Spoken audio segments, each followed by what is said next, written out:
નમસ્કાર વિદ્યાર્થી મિત્રો, આજે આપણે ધોરણ 8ના ગુજરાતી વિષયના એકમ 9 પાદરના પ્રશ્નોત્તરોનો અભ્યાસ કરીશું. આપણે આપણી સ્કૂલના નિયમ મુજબ વિડીયો જોવાની સાથે સાથે પ્રશ્નોત્તરોની નોંધ તમારી નોટબુકમાં પણ કરવાની રહેશે. સૌપ્રથમ આપણે વિકલ્પોનો અભ્યાસ કરીશું, જે આ મુજબ છે. 1. ગોંદરે ઢોરને પાણી પીવા માટે બનાવેલા કુંડને શું કહે છે? જવાબ છે હવાડો. 2. ગામનો જીવતો જાગતો ચોપડો લેખક કોને કહે છે? જવાબ છે ગોંદરાને. 3. લેખક ના છૂટકે ખેતરમાં શું લઈને જતા હતા? જવાબ છે ભાત. વિકલ્પ પછી આપણે ખરા ખોટાઓનો અભ્યાસ કરીશું, જેમાં પહેલું છે 1. પાદર શબ્દ સાંભળતા જ લેખકને આનંદનો અનુભવ થાય છે. ખરું. 2. દર વર્ષે લીમડો પોતાની વડવાઈઓ વધારતો રહે છે. ખોટું. 3. ગોંદરે વાંદરાનો મેળો જામે છે. ખોટું. 4. લેખક ગામમાં છેલ્લો વિસામો સ્મશાનને ગણે છે. હવે આપણે ખાલી જગ્યાઓનો અભ્યાસ કરીશું, જે આ મુજબ છે. 1. આનર્ત ખાલી જગ્યાનો દેશ ગણાય છે. જવાબ છે ભવાઈનો. 2. લેખક રમતને ખાલી જગ્યાનો મુદ્રાલેખ માને છે. જવાબ છે બાળકો. 3. લેખક વર્ષારાણીને ગામડાનો ખાલી જગ્યા કહે છે. જવાબ છે પ્રાણ.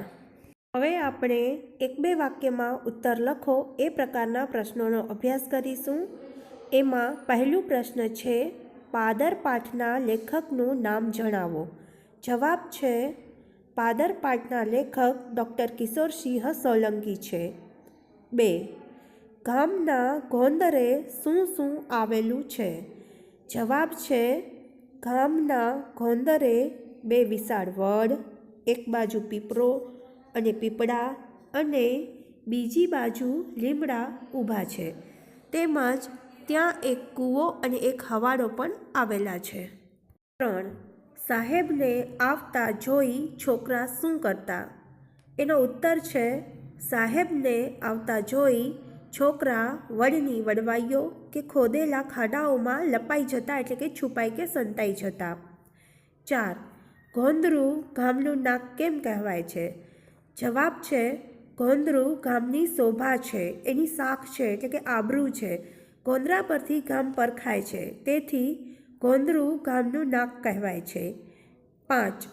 ગામના પાદરમાં આવેલા પરિવર્તનથી લેખક શી લાગણી અનુભવે છે? જવાબ છે ગામના પાદરમાં આવેલા પરિવર્તનથી પાદરને કાળરૂપી સાપ ડસી ગયો હોય અને એના માથા પર જાણે શિંગડા ઉગી ગયા હોય એવી લાગણી લેખક અનુભવે છે.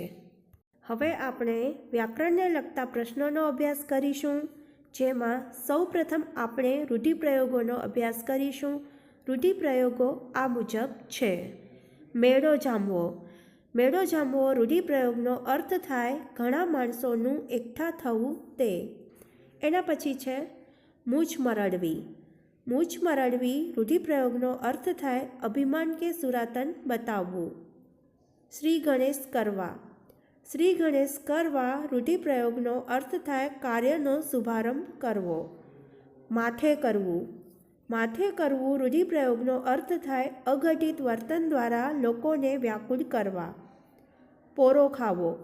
પોરો ખાવો રૂઢિપ્રયોગનો અર્થ થાય આરામ લેવો. તડકી છાયણી જોવી. તડકી છાયણી જોવી રૂઢિપ્રયોગનો અર્થ થાય સુખ દુઃખમાંથી પસાર થવું. પૂંઠ વાળવી. પૂંઠ વાળવી રૂઢિપ્રયોગનો અર્થ થાય છે પાછા વળીને જોવું. રૂઢિપ્રયોગ પછી આપણે સમાનાર્થી શબ્દોનો અભ્યાસ કરીશું, જે આ મુજબ છે. પાદર. પાદર શબ્દનો સમાનાર્થી શબ્દ ગોંદરું કે ભાગોળ બંનેમાંથી એક લઈ શકાય. લપાવવું. લપાવવું શબ્દના સમાનાર્થી શબ્દ તરીકે છુપાવવું શબ્દ આવે. વેડું. વેડું શબ્દના સમાનાર્થી શબ્દ તરીકે રેતી શબ્દ લઈ શકાય. ટાબરિયા. ટાબરિયા શબ્દના સમાનાર્થી શબ્દ તરીકે નાના બાળકો શબ્દ લઈ શકાય. બખોલ. બખોલ શબ્દના સમાનાર્થી શબ્દ તરીકે પોલાણ શબ્દ આવે. ધાક. ધાક શબ્દના સમાનાર્થી શબ્દ તરીકે બીક કે ડર બંનેમાંથી એક શબ્દ લઈ શકાય. ટેસડો. ટેસડો શબ્દનો સમાનાર્થી શબ્દ મજા થાય. વનેર. વનેર શબ્દનો સમાનાર્થી શબ્દ રખડેલ કે જંગલી બંનેમાંથી કોઈ એક શબ્દ લઈ શકાય. કાળોતરો. કાળોતરો શબ્દનો સમાનાર્થી શબ્દ કાળો નાગ એટલે કે સાપ એવો થાય. આધાર.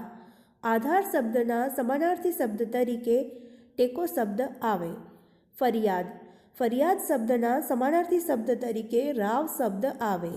પોરો. પોરો શબ્દનો સમાનાર્થી શબ્દ વિશ્રામ કે આરામ એ બેમાંથી ગમે એક શબ્દ પસંદ કરીને લઈ શકાય છે. હવે આપણે વિરુદ્ધાર્થી શબ્દોનો અભ્યાસ કરીશું જે આ મુજબ છે. વધારવું. વધારવું શબ્દનો વિરુદ્ધાર્થી શબ્દ ઘટાડવું થાય. ઝીણું. ઝીણું શબ્દનો વિરુદ્ધાર્થી શબ્દ જાડું થાય. તડકી. તડકી શબ્દનો વિરુદ્ધાર્થી શબ્દ છાંયડી થાય. જીવંત. જીવંત શબ્દનો વિરુદ્ધાર્થી શબ્દ મૃત થાય. અહીં આપણી એકમ 9 પાદરના પ્રશ્નોત્તરોની સમજૂતી પૂર્ણ થાય છે. ફરી મળીશું નવા વિડીયો સાથે. આભાર.